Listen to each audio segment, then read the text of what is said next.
Swindle is dedicated for Willie G. F. Table of contents.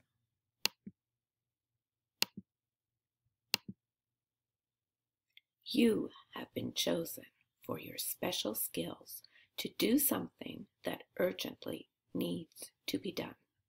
To learn more, come to the ballroom at 3:30. Don't miss this. It will be worth your while. $, $, $. 2 weeks earlier. Chapter 1. Sneaking out at night. Helpful hints. When lying to your parents, maintain eye contact. Make sure you ask permission to attend the correct fake sleepover. Boys, Stan, Winter's Place. Girls, Karen Lobotzitz. Meet at the old Rockford house at 8:30 p.m. Friday. You can't miss it. There's a crane with a giant wrecking ball parked in front. Enter through missing planks in boarded up window. First floor, east side. Bring your sleeping bag. Remember, the old Rockford house is a condemned building that will be demolished tomorrow morning. There will be no beds, no running water, no furniture, no lights, no TV. When a plan came from Griffin Byng, even the tiniest detail had to be perfect. He'd agonized over every fine point and possibility, all except one. What if nobody showed up? We probably shouldn't have put in the part about no TV, Griffin's friend Ben Slovic said glumly. Griffin and Ben sat cross-legged on their sleeping bags in what had once been an elegant living room. They were surrounded by shredded drapery, remnants of ancient furnishings, and mounds of dust. All around them, the cavernous old house creaked and groaned with hollow, eerie noises. Outside, a thunderstorm raged. Griffin trained the beam of his flashlight on his wristwatch. 10:34 p.m. I can't believe it, he seethed. How could we get nobody? 28 people said they were coming. Maybe they're just late, Ben offered lamely. 9 o'clock is late. 10:30 is a no-show. Don't they have any self-respect? This is like saying it's totally fine, the adults in this town, to walk all over us. But Ben would have dearly loved to be no-show number 29. Only loyalty to his best friend had brought him here tonight. Come on, Griffin, he reasoned. What difference does it make if 2 people or 200 people spend the last night in a condemned building? How does that show the adults that we're standing up for our rights? They're never even going to know about it. We'll know, Griffin said stoutly, sticking out his jaw. Sometimes you have to prove to yourself that you're more than just a slab of meat under the shrink wrap in your grocer's freezer. Why do you think I came up with the fake sleepover idea? I wanted to make sure everybody had an excuse to be here. That was the whole point behind the plan. The plan, Ben groaned inwardly. It was the best thing about Griffin, and also the worst. Griffin Byng was the man with the plan. Maybe the other kids wanted to come, but they were scared, Ben suggested. Of what? Griffin challenged. Dust? The rain? A whole night with no TV? This house is supposed to be haunted, Ben insisted. You know the rumors. What rumors? Griffin scoffed. How do you think it got abandoned in the first place? Old man Rockford was in jail for cutting up his wife with a chainsaw. That's what Darren said. When's the last time Darren said anything that was been worth the air it took to blow it out of his big fat head? Griffin exploded. He also says he's distantly related to the Rockfords, with no proof whatsoever. Besides, they didn't even have chainsaws back in old man Rockford's time. They had railroads, though, Ben noted.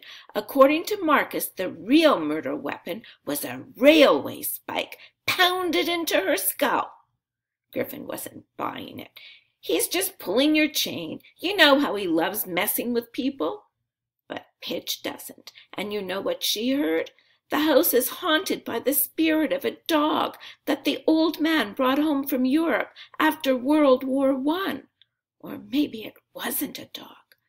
Griffin rolled his eyes. Then what was it? A Komodo dragon? Ben shrugged. Nobody knows, but just a few days after it got to town, pets started disappearing.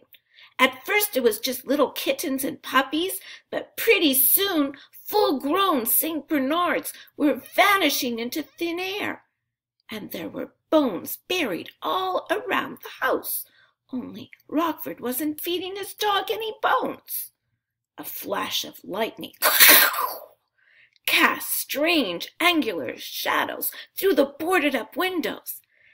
Ben paused to let his story sink in. The townspeople took the law into their own hands. They put rat pulleys inside a big stake and left it on the doorstep. It never occurred to them that if an evil spirit could live inside a dog, it could live inside something else too, like a house. He peered around at the shadowed walls, as if expecting to see something supernatural and hideous coming through. Oh, come on. Griffin refused to be shaken. There's no such thing as a haunted house. Well, Marcus heard the same story, Ben said, with a sniff. No, he didn't, Griffin reminded him. He heard the one about the railway spike. He heard both, and so did Savannah. Only in her version it wasn't a dog, it was a baby.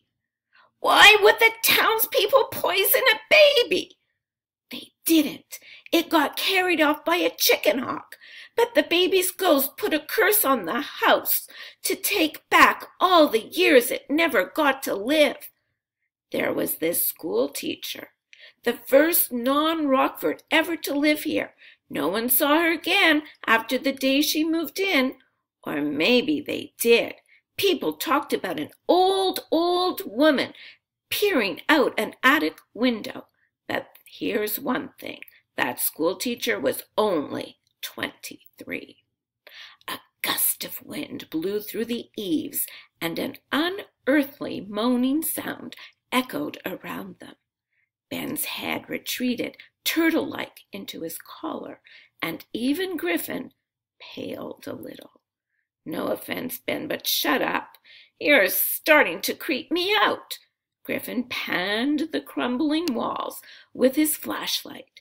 It's almost 11. Nobody's coming. Gutless wonders.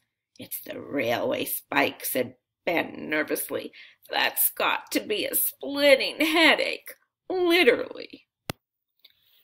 Griffin spread out his bedroll and lay back, standing his flashlight on its base like a miniature floor lamp. Let's try to get some sleep.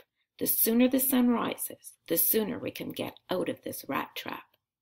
Maybe we can leave now, Ben suggested hopefully. Since nobody else came, they'll never know that we weren't here all night. Griffin was horrified. You mean back down? These two words were not in his vocabulary. I don't want my years sucked away by some baby's ghost. There's no such thing, Griffin exclaimed. Who says you have to believe in ghosts to be afraid of them? Ben challenged. All right, fine, I'll sleep. He rolled over onto his side, pulling his knees to his chest. But if I wake up 85 years old, you owe me $20. Deal." They lay there in silence for what seemed like a long time, listening to the machine gun rhythm of rain on the ancient slate roof. Griffin stared up at a gaping hole in the ceiling that had once held a chandelier. "I hope you know how much I appreciate this. You're the only kid who had the guts to see it through." His friend said nothing, so Griffin went on. "I mean it, man. The others, they talk a good game, but where are they? Darren dared half the 6th grade to come. He even made fun of us, said we'd wimp out. But who's the real wimp, huh, Ben?" Ben's reply was slow, steady breathing, almost like snoring. "Ben?" Griffin sat up and peered at his friend. Ben was curled into a ball on his bedroll, fast asleep. Griffin let out a low whistle of admiration. Creepy house, creepy night, and Ben was relaxed enough to doze off. He came off as a big chicken sometimes, but when it really counted, he was too cool for school. It was harder for Griffin to settle down, not because he was scared, not at all. Griffin stayed up because he was mulling over the reason he and Ben were camping out with dust bunnies and a century of supernatural speculation. He was thinking about the last plan.